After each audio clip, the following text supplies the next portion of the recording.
안녕하세요. 앙글리시의 앙쌤입니다. 오늘은 2019년 3월 고1 모의고사 28번 문제풀이와 내신 연계를 함께 진행하도록 하겠습니다. 24번에서 27번까지의 문제는요, 여러분이 시험지를 보면 아시다시피 실용문과 도표, 그 다음에 일치 불일치 문제가 있어요. 그래서 어찌 보면 게임에서 전반전에 대해서 열심히 힘을 쏟으셨으면 이제 후반전을 위해서 힘을 모아두는 시간이라고 생각하시면 될 것 같아요. 그래서 24번과 27번은 비교적 쉬운 문제들이기 때문에 따로 문제풀이는 진행하지 않고 스킵하도록 하겠습니다. 28번 문제는 어법 문제였습니다. 어법 문제는 첫 문장부터 차근차근 읽어나가는 게 아니라 사실은 그 보기가 주어진 문장만 보고 풀으시면 돼요. 그래서 첫 번째는 그래서 주어진 문장만 보시면 되고요.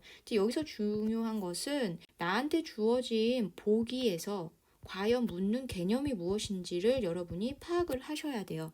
그냥 무작정 읽어보고 땡기는 대로, 느낌 가는 대로 답을 체크하는 게 아니죠. 그래서 그 주어진 보기를 생각해보세요. 출제자들이 아무데나 밑줄을 긋거나 아무데나 박스로 해서 두 개를 친구로 엮어놓지는 않는다고요. 그래서 이 출제자분께서 왜 이곳에 하필이면 밑줄을 그었는지, 왜 박스를 해놓고 이 두 아이를 대결시켜 놨는지 생각을 해보셔야 하는 거예요. 세 번째, 어법 문제의 유형인데요. 어법 유형은 크게 두 가지예요. 지금 여러분이 보시는 것처럼 두 개의 보기를 서로 대치시켜 놓고 둘 중에 맞는 걸 골라라 라고 하는 게 있고요. 두 번째는 밑줄 5개를 주고 다음 밑줄 중에서 틀린 어법을 골라라 라는 게 있죠. 이 중에서 사실 여러분이 좀 어려워하는 거는 밑줄 5개예요. 왜냐면 밑줄 5개는 5개의 개념을 다 알아야 된다라고 보시면 되고요. 이렇게 두 가지 중에서 하나를 골라라라고 했을 때는요, 얼토당토 않는 아이 2명을 서로 대치시켜 놓지는 않아요. 예를 들어서 지금 B 같은 경우에 보면은 이즈냐 아리냐를 묻고 있어요. 그러면은 이거는 누가 봐도 둘 다 비동사입니다. 근데 두 아이의 차이는 단수냐 복수냐죠. 그러면 B에서 묻는 개념은 뭐냐면 수일치예요. 그래서 사실은 두 개를 왜 친구로 맺어놨지? 라는 것만 알아도 어느 정도 나에게 묻는 개념이 무엇인지 파악할 수 있기 때문에 여러분이 좀 더 수월하게 생각하는 것은 사실 지금 여러분이 지금 보고 계시는 이런 문제 유형이긴 하지만 사실 수능에서는 밑줄 5개가 나오는 추세입니다. 그럼 이제 각각 개념별로 한번 접근해 볼게요. A에서는요, 위치냐, 인 위치냐를 물었어요. 그러면 이 두 아이의 개념 차이가 무엇인가? 전체적으로 두 개 다 관계사죠. 근데 관계사인데 앞에 있는 아이는 관계 대명사이고요. 뒤에 있는 아이는 관계 부사예요. 그러면 관계 대명사와 부사의 차이를 아셔야 되겠죠. 만약에 모르겠다라고 하면 어법집에 가서 관계사 부분을 보시고 이 두 개의 차이가 무엇인지를 파악을 하셔야 되는데요. 지난번에 한번 설명을 드렸으니까 함께 서머리를 해볼게요. 관계사라 함은 제가 접속사 플러스 알파이고 이 알파의 역할에 따라서 뒷문장에서 빠진 것이 명사예요. 그러면 명사가 빠졌다라는 것은요. 문장 성분에서 명사가 올 수 있는 자리는 뭔가요? 주목보죠. 그러니까 이 셋 중에서 뭔가가 하나가 빠졌으면 그때는 관계 대명사이고요. 만약에 알파가 부사의 역할을 한다라고 하면 그때는 이름이 관계 부사가 되는 거예요. 여기에서 꼼수를 좀 쓰자면요. 관계 대명사인 경우에는 뒤에서 주목보 자리 중 하나가 빠졌다고 그랬죠. 그러면 주목보는 문장에서 꼭 있어야 되는 아이들이에요. 그 말인 즉슨 꼭 있어야 되는 아이들 중 하나가 빠졌다라는 말이기 때문에 관계사 다음에 보이는 문장이 완벽하지 않아요. 반면에 부사 같은 경우에는 하는 역할이 무엇인가요? 꾸미는 거예요. 꾸미는 것은 있어도 그만, 없어도 그만. 있으면 더 좋은 것이시기 때문에 관계 부사 같은 경우에는 관계사 다음에 문장이 그냥 없어도 되는 아이여서 완벽합니다. 이렇게 접근해 보시면 좋을 것 같아요. 그런데 주어진 보기를 보니까요. 제가 방금 말씀드린 대로 이렇게 펜스를 쳐주세요. 그리고 뒷문장만 보는 거죠. You will be doing exercise 하고 문장이 어떻습니까? 완벽합니다. 그러면 나한테 묻는 개념은 관계 부사라는 거죠. 그래서 in which가 답이 될 수 있겠네요. 그럼 이번에는 보기 B를 볼게요. 보기 B는 아까 말씀드린 대로 is와 아래 공통점은 비동사인데 반면에 차이점은 뭔가요? 네, 하나는 단수, 하나는 복수일 때 쓰는 I예요. 그러면 여기에서 묻는 것의 개념은 우리에게 수일치를 묻는 거고요. 수일치는 주어와 동사를 너가 찾을 수 있니? 를 묻는 거죠. 그래서 이제 주어진 문장에 가봤더니 in warm environment 끊고요. close가 주어네요. 그리고 옷은 옷인데 어떤 옷이요? have a weekend capacity를 가지고 있는 옷은 하고 꾸미는 거예요. 그래서 진짜 주어는 close이기 때문에 답은 R이 될 수 있겠어요. 이제 마지막으로 시를 살펴볼게요. 시에서 우리에게 묻는 개념은 형용사 자리니 부사 자리니를 묻는 거예요. 그러면 형용사가 하는 역할이 무엇이고 부사가 하는 역할이 무엇인지 알아야겠죠? 형용사가 하는 역할은 네, 명사를 꾸미는 거고요. 부사가 하는 역할은 지금 떠오르는 게 뭐예요? 네, 동사 꾸미는 거 생각나시죠? 또 꾸미는 게 있나요? 네, 있습니다. 동사도 꾸미고요. 형용사도 꾸미고 부사도 꾸미고 문장 전체 다 꾸밀 수도 있어요. 그 말인 즉슨 명사 빼고 다 꾸밀 수 있어요. 그래서 이렇게 기본 개념을 아는 건 사실 이제 중학교 때 하는 거여서요. 실제로 고등학교 때 묻는 거는 예외를 묻는 문제가 나옵니다.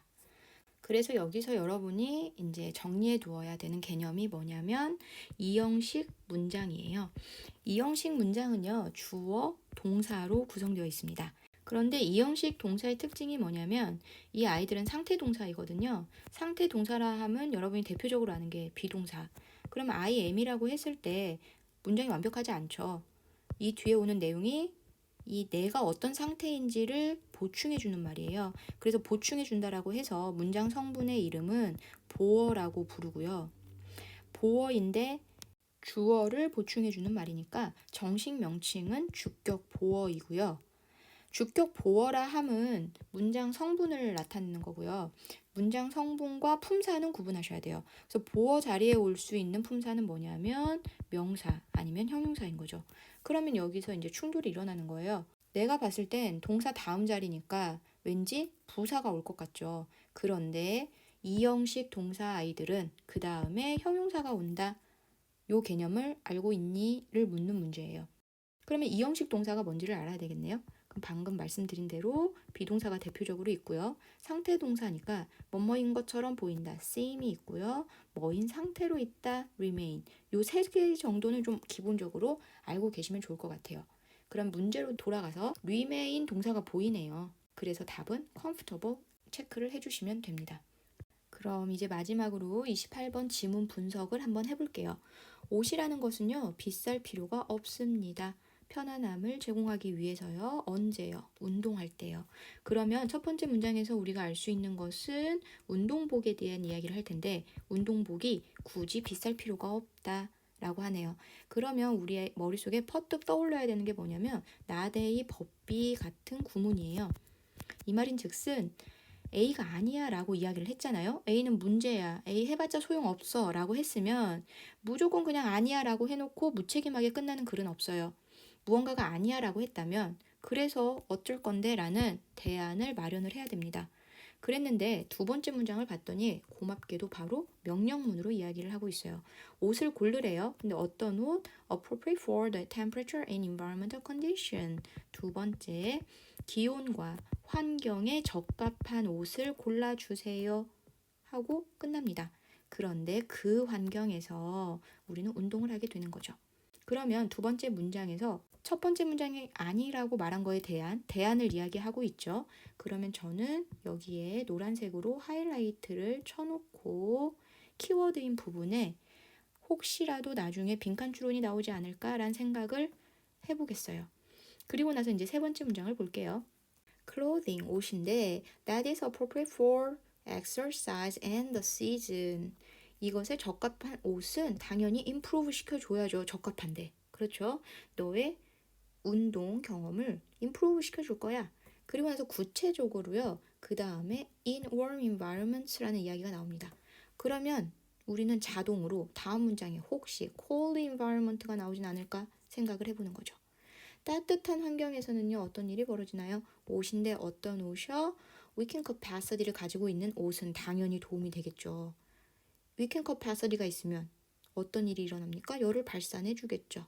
반대로 추운 환경에서는요, 우리가 껴입어야 돼요. 그래서 우리는 당연히 조절을 해야 되겠죠. 온도에 우리 몸을 맞춰야 돼요. 근데 이 일을 왜 하나요? 땀 흘리는 걸 피해야 되고요. 쾌적한 상태를 유지해야 되니까요. 제가 이렇게 단어를 꼭꼭 짚어서 이야기를 하는 이유는요. 글의 흐름상 봤을 때 그 단어가 들어갈 수밖에 없는지를 계속 체크하면서 글을 읽으시면 빈칸 추론 당연히 지금 냈잖아요. 그 다음에 글의 흐름상 어휘 문제 내기 굉장히 좋거든요. 그래서 여기까지 한번 생각을 해보시면 좋을 것 같고요. 지금 temperature environmental condition 부분을 제가 이렇게 하이라이트를 했고요. 이거에 대한 말들이 밑에서 어떻게 풀이되고 있는지를 한번 같이 생각해 보고 싶습니다.